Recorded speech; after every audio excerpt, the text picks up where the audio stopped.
Welcome to Suman TV. Bhadradri Kothagudem జిల్లాలో collector office ముందు ఆశా వర్కర్లు ఆందోళన వ్యక్తం చేస్తున్నారు. పని ఒత్తిడి ఎక్కువ అవుతుందని చెప్పి టార్గెట్ పెడుతున్నాడని చెప్పి ఆందోళనకు ఇక్కడ కూర్చున్న పరిస్థితి ఉంది. దీనికి సంబంధించిన పూర్తి వివరాలను వారిని అడిగి తెలుసుకుందాం పదండి. నమస్తే సార్, ఏం జరిగింది సార్? ఈ స్థాయిలో ఉన్నారు ఇట్లా? ఇది రాష్ట్ర వ్యాప్తంగా ఆశా వర్కర్లు 27,000 మంది గ్రామీణ ప్రాంతాల్లో పట్టణ ప్రాంతాల్లో వైద్య సేవలు అందిస్తూ ఉన్నారు. వీళ్ళ ఇచ్చేదే పారితోషికాలు. ఆ పారితోషికాలు కూడా 2 నెలల బట్టి బడ్జెట్ లేదు అనే పేరు మీద పారితోషికాలు ఇస్తున్న పరిస్థితి కనపట్టలేదు. పనులు చూస్తే ఇవాళ మొత్తం ఇళ్ళమ్మడి తిరిగి 30 మంది ఒక్కొక్క ఆశా వర్కరు 30 మందిని సర్వే చేయాలా అని చెప్పేసి పిలిపిస్తున్నారు.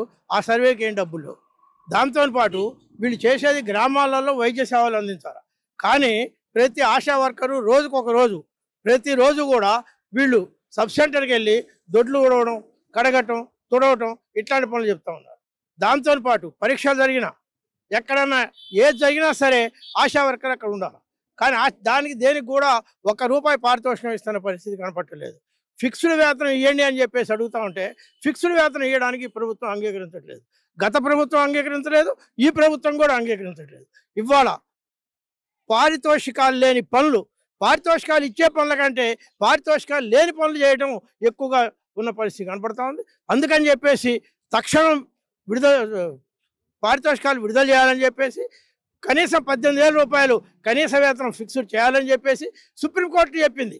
కనీస వేతనం ఉండాలని, అట్లాగే సమాన పనికి సమాన వేతనం ఉండాలా అని చెప్పేసి చెప్పింది. కానీ ఏఎన్ఎంలు చేసే పని కంటే ఎక్కువ పనులు వీళ్ళు చేస్తున్నారు. ప్రతి రిపోర్టు వీళ్ళ దగ్గర నుంచి వెళ్తున్న పరిస్థితి కనపడుతుంది. కానీ వేతనాలు ఇవ్వడంలో కానివ్వండి వీళ్ళ పట్ల నిర్లక్ష్యంగా వ్యవహరిస్తున్నారు. ఈ ఆశా వర్కర్లో చాలామంది ఏఎన్ఎం పాస్ అయిన వాళ్ళు ఉన్నారు. కానీ ఏఎన్ఎం రిక్రూట్మెంట్లో నర్సింగ్ చేసిన వాళ్ళని తీసుకోవడానికి వెయిటేజ్ మార్కులు ఇవ్వమని అడుగుతూ ఉంటే అయ్యేయడానికి ప్రభుత్వం సిద్ధంగా లేదు. అందుకని చెప్పేసి రికార్డులు 32 రకాల రికార్డులు రాయాలా. ఆ ఒక్క రికార్డు కూడా 4 సంవత్సరాల క్రితం ఇస్తామని చెప్పారు. ఇప్పటి వరకు ఒక్క రికార్డు ఇవ్వలేదు. వాళ్ళు రాసి వాళ్ళే జిరాక్సులు తీసుకొని వాళ్ళ జీతాల్లో నుంచే ఇవ్వాల్సిన పరిస్థితి కనపడుతుంది. ఈరోజు మేము కలెక్టర్ ఆఫీస్ దగ్గర మేము ఆశా వర్కర్లను మా సమస్యలు ఏంటో చెప్పుకోవడానికి వచ్చినాం సార్. ఎందుకంటే గత ముఖ్యమంత్రి కేసీఆర్ సార్ కూడా మాకు 30% పెంచుతామని పెంచలేదు సార్.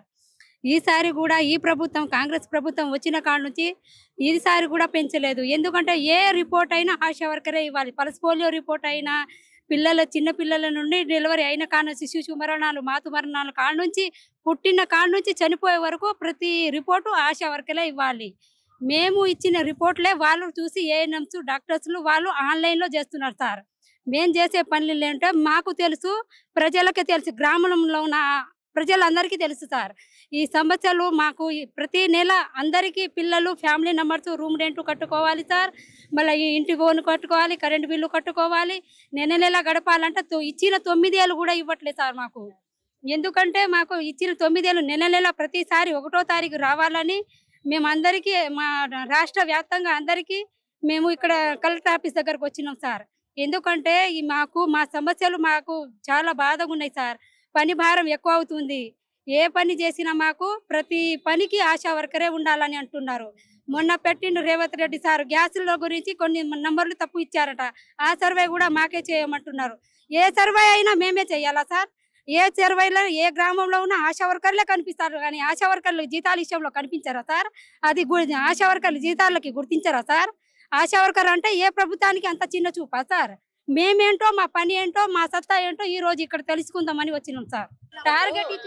టార్గెట్ ఇచ్చినప్పుడు ఫిక్స్డ్ వేతనం పెట్టాలి. ఇచ్చాడు మొత్తం కలిపి. ఎంత ఇచ్చాడు? మదర్ తెరీసా అంత గొప్పగా మాకు ఇన్ఫామ్ ఇచ్చాడు. ఇచ్చేం చేశాడు? మేమెవరో తెలియదంట. మేమెవరో తెలీదా ముఖ్యమంత్రికి? కరోనా టైంలో కానీ మాతో చేయించే టైంలో కానీ మేము గుర్తుంటాం. కానీ ఇప్పుడు మాకు ఇన్సెంట్ వేసే కాడ 2 నెలలు వేయలే, 3వ నెల సగం గడిచింది. ఇంతవరకు దరి లేదు, దాపు లేదు. కానీ వాళ్ళు ఎవరో తెలియదు. కేంద్రం ఇస్తే ఇస్తాడా? మరి కేంద్రం చెప్పేంత వరకు ఎందుకు ఆగడు? అప్పటిదాకా ఆగేది లేదా? ఇటేమో మాకు చాకరీ చేపిస్తాడు, కానీ ఇన్సెంటివ్ లేని పనులు మాత్రం ఎక్కువ అవుతున్నాయి. మాకు డబ్బులున్న పనులు లేవు. కానీ ఈ మాత్రం లెప్రసీకి అయితే టార్గెట్లు ఇస్తాడు. అయినా లెప్రసీ మా నుంచి రావడం ఏంటి? కేసులతో పట్టుకొస్తాం. గవర్నమెంట్ ఏం చెబుతుంది? లెప్రసీని తగ్గియాలని. ఇవాళ కేసులు లేవని చెప్పి ఇవాళ గొడవ చేస్తుంది. కేసులు ఎక్కడి నుంచి ఉంటాయి? తగ్గించినప్పుడు ఉంటాయా? ఉండవు కదా. మళ్ళీ ఇంకా కేసులు రావాలి. ఈ గోల ఏందో అర్థం కావట్లేదు. కానీ మాకు ఇచ్చే ఇన్సెంటివ్ మీద ఎందుకు ఉండరు? ఇన్సెంటివ్ కావాలి ముందు. సుజాత నగర్ పిఎస్సి అమ్మ. మరి ప్రతి ఒక్క పని ఆశ అయితే మస్తు గుర్తుకొస్తుంది. ఆశ, ప్రతి ఒక్క ఆశ, మరి పనికి చిన్న పని కాడ నుంచి పెద్ద పని దాకా ఒక ఆశ గుర్తుకొస్తుంది.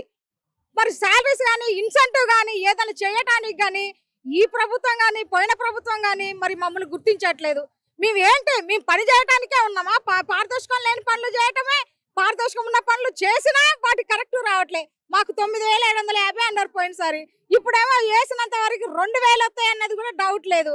మరి ఏసైటీ అన్న ఫిక్స్డ్ గా మరి ఇచ్చేటి మాకు ఇంత అని టార్గెట్ ఇస్తాయి. మేము దాన్ని పట్టుకొని మేము ఏ పనులు చెప్పినా మేము చేసుకుంటాం కదా. పని భారం అయితే పెరుగుతుంది. మాకు డబ్బుల విషయాలు వచ్చేటప్పుడు ఇన్సెంటివ్ ఏమో మరి గర్భిణీ ఉంటే డబ్బులు వస్తున్నాయి, లేకపోతే లేదు. మరి కుక్క సాగర్ ఇవన్నీ చేస్తుంటే రావట్లే. మరి లెప్రసీ డబ్బులని, టీబీ డబ్బులని, ఇవన్నిటికీ మేము అంత కష్టపడి మా పిల్లల్ని వదిలేసుకొని మేము అన్ని కష్టాల్లో చేస్తే వాళ్ళు ఏ రోజున సంతకం పెట్టడానికి మా ముందుకు రావట్లేదంటే మేమెంత చిన్న చూపు అయిపోయింది ఒక్కొక్కరికి. ఆశ అంటే ఏంటి? ఆశామాష అనుకుంటున్నారా? మా సత్తా అంటే మేము మమ్మల్ని వద్దానంటే మేము కాముకుంటాం. అంతేగాని మాకు ఇచ్చేది కరెక్ట్ గా ఇవ్వాలి. మాకు ఇన్సెంటివ్ కాకుండా ఫిక్స్డ్ గా 21,000 ఖచ్చితంగా ఇవ్వాలి. మాకు అట్లా ఇచ్చినప్పుడు ప్రతి ఒక్క పని ప్రభుత్వంది మేము చేస్తాం, మేము అడ్డు చెప్పాం. కానీ ఈ విషయంలో మాత్రం ఇన్సెంటివ్లు ఇయ్యారు. పనికొచ్చడే ఆశ ఒకటి కలబడుతుంది. బ్యాగ్ వేసుకొని తెల్లగా చీర కట్టుకొని అది ఏదైనా చేస్తుంది, ఎటువంటి పని అయినా చేస్తుంది అని వాళ్ళకి చిన్న చూపు అయిపోతుంది. దయచేసి గవర్నమెంట్ కి మేము ఏంటంటే మనవి చేసుకుంటున్నాం. మాకు ఫిక్స్డ్ గా 21,000 రావాలి. మాకు ఐఎస్ఐ సౌకర్యం అన్ని కల్పించాలి. ఫిక్స్డ్ జీతం అయితే 21,000 ఖచ్చితంగా మేము డిమాండ్ చేస్తున్నాము. కాబట్టి ఏంటంటే మాకు ప్రతి ఒక్క పనికి పారితోషికం అని అన్నారు, ఇవ్వట్లేదు. పారితోషికం మాకు వద్దు. ఫిక్స్డ్ వేతనం ఇవ్వండి, ఖచ్చితంగా నోరు మూసుకొని చేసుకుంటాం.